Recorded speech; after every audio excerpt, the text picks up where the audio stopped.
was September 2005, and I found myself in an extremely difficult situation.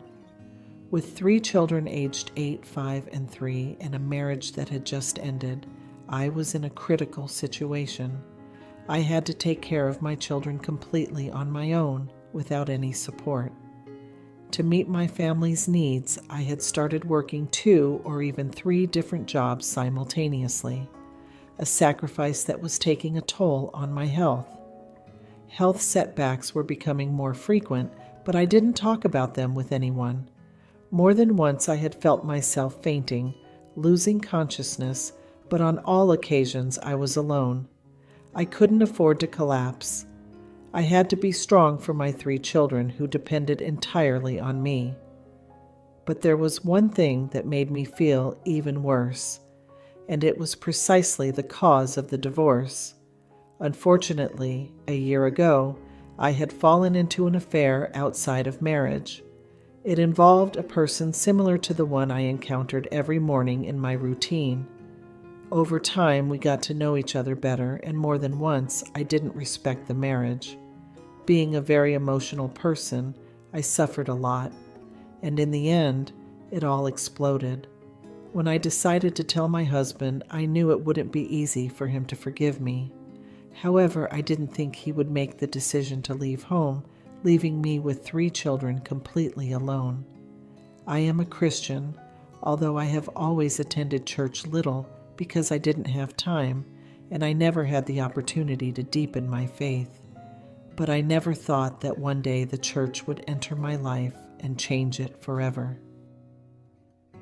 It was evening, around 7 p.m., and I had had a particularly stressful day. My jobs overlapped, and I had to run from one end of my country to the other. My car, old and worn out, didn't help my travels at all. That day, when I finally sat in the car to go home, I felt a sharp pain in my chest and right arm.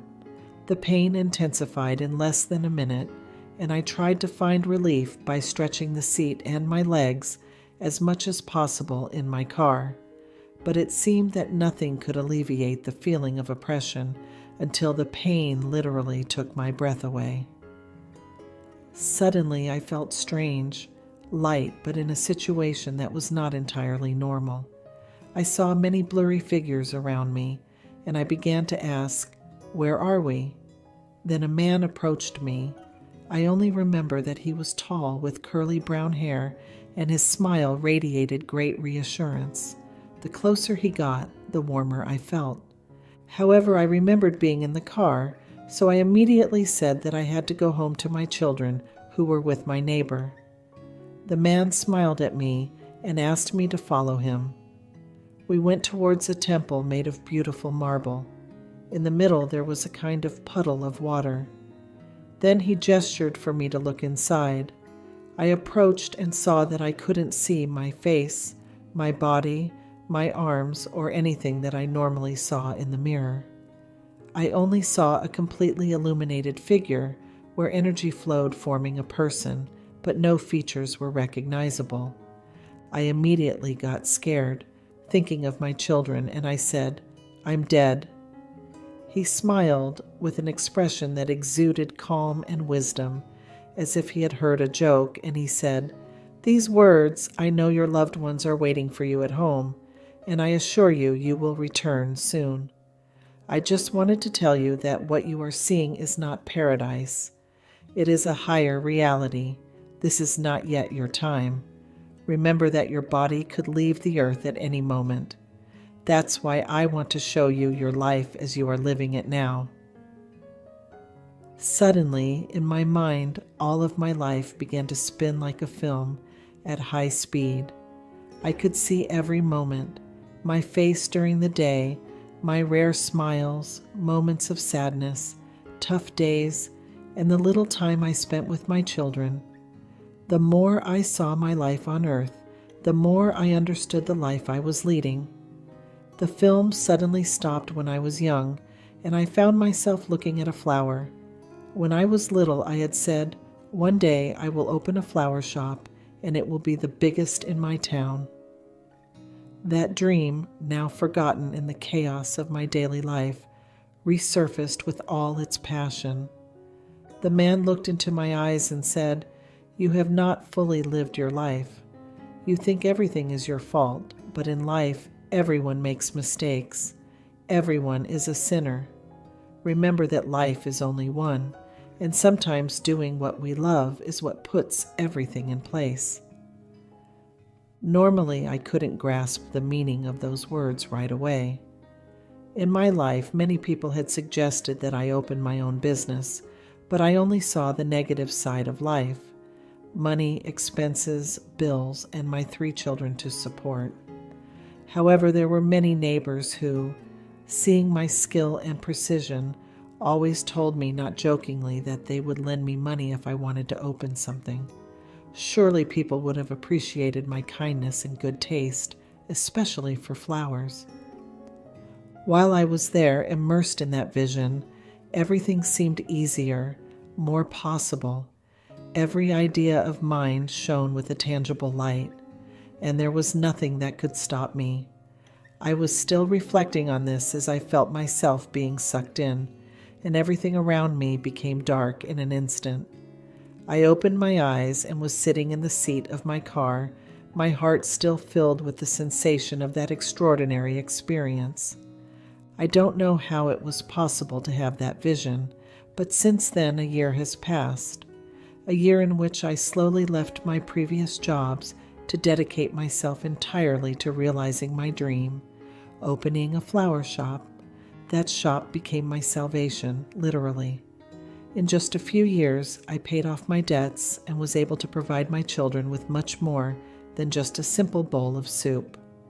Of course, it required hard work, but now I worked for myself, doing something I loved every day. I often think about how different it would have been if I had had the strength to take this step earlier.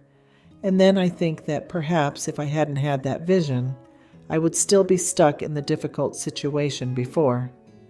I have decided to share this experience over the years, hoping that it can be inspiring for those who find themselves in the same situation I was in and have never had the strength to change things. Because it's not always luck that guides change, but sometimes it's the will to pursue our dreams, knowing that someone out there will lend us a hand. And in the end, that dream will become the sweetest reality, capable of bringing tears of joy for the beauty of what we have created. I remember my experience beyond life as if it were yesterday, even though 5 years have passed. It was one of those perfect evenings. Spring had just arrived, and I was sitting on a bench in the park of my city. My children, Luke and Claire, were running happily, unaware of how fragile life can be. I was so absorbed in their joy that I didn't notice the pain slowly creeping into my chest. At first, I thought it was just fatigue. I had had a long day at work, but the pain became increasingly intense, to the point where I had to kneel. I felt the rough ground beneath me as the world around me blurred. My children's laughter seemed distant, almost muffled. The last thing I saw before everything went dark was the concerned face of a passerby bending over me. Suddenly, I found myself in a completely different place. It was as if I had been transported to another world. I stood up, but the pain in my chest was gone.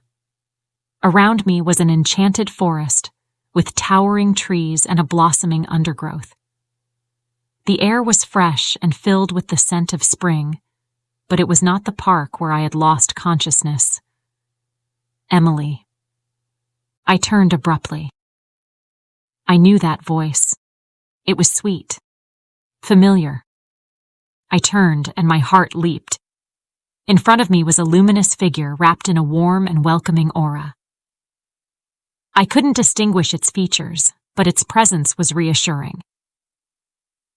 "Don't be afraid, Emily," said the figure in a melodious voice. "You are safe now.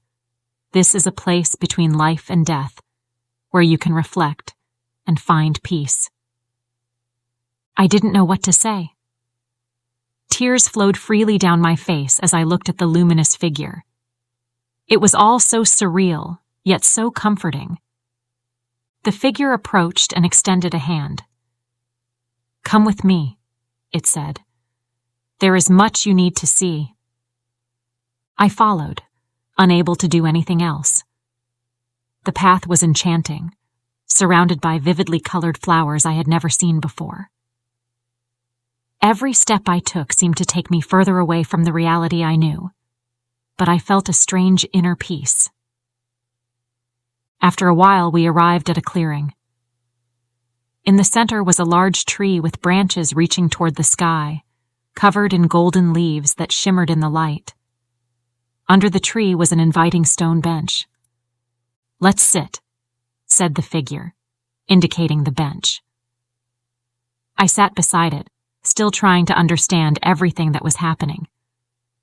"Why am I here? Am I dead?" I asked, my voice broken with emotion. The figure gently shook its head. "Not yet, Emily, but you are very close. This is a place where you can reflect on your life, your mistakes, your joys, and where you can decide what to do next." I looked at the tree in front of me, feeling a weight in my heart. I've made so many mistakes. I've neglected my family for work. I've lost sight of what really matters. The figure placed a hand on my shoulder. "You are not alone, Emily. Everyone makes mistakes, but this is the time to make peace with yourself, to understand that you can change." As it spoke, images of my life began to flash before my eyes. I saw my wedding to Mark, the birth of our children, the happy moments and the difficult ones. Each image brought with it a wave of emotions, regrets, and joys. "I'm scared," I confessed. "I'm afraid I'm not enough, that I haven't done enough for my children." The figure looked at me with sweetness. "You are enough, Emily. The love you've given your children, the laughter, the shared moments, are what truly matter. Not the hours spent at the office or the money earned." Its words struck me deeply. I felt a wave of relief, as if a huge weight had been lifted from my chest. I then realized that my life had not been perfect, but it had been full of love. Suddenly, the forest around me began to change. The trees seemed to dissolve, and I found myself in a bright room, surrounded by people I knew and loved, but who I had lost over the years. Among them was my grandmother with her sweet smile. "Welcome, Emily," said my grandmother, opening her arms to embrace me. I threw myself into her arms, crying with joy. It was so real, so familiar. "Grandma, it's so good to see you," I said, feeling a deep warmth in my heart. She stroked my hair, as she did when I was a child. "Emily, you still have so much to live for. This is just a glimpse of what awaits you, but it is not your time yet." I looked at my grandmother, confused. "But Grandma, I'm so tired. I don't know if I can go back." She smiled at me, her gaze full of wisdom. "Your time on earth is not over. You still have much to give, especially to your children. Draw strength from the love you've seen here and carry that light with you." I felt a warm hand on my shoulder. It was the luminous figure, looking at me with gentleness. "It's time to go back, Emily. But remember, we will always be with you, in your heart." I closed my eyes, feeling a wave of warmth enveloping me. When I opened them, I was lying in a hospital bed, with Mark holding my hand and my children looking at me with eyes full of tears and hope. "I'm here," I whispered, feeling a new strength within me. "I'm back." The following weeks were a journey of healing and reflection. Every day I woke up with gratitude for being alive and with a new perspective on life. I remembered the words of the figure and my grandmother, and decided to make every moment count. I began to spend more time with my family, enjoying the little things.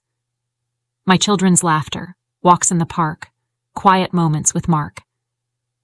Every day was a gift, and I was determined not to waste it. I also committed to being more present at work, but without letting it dominate my life. I found a balance, learning to delegate and trust my colleagues. My health improved, and with it, my spirit.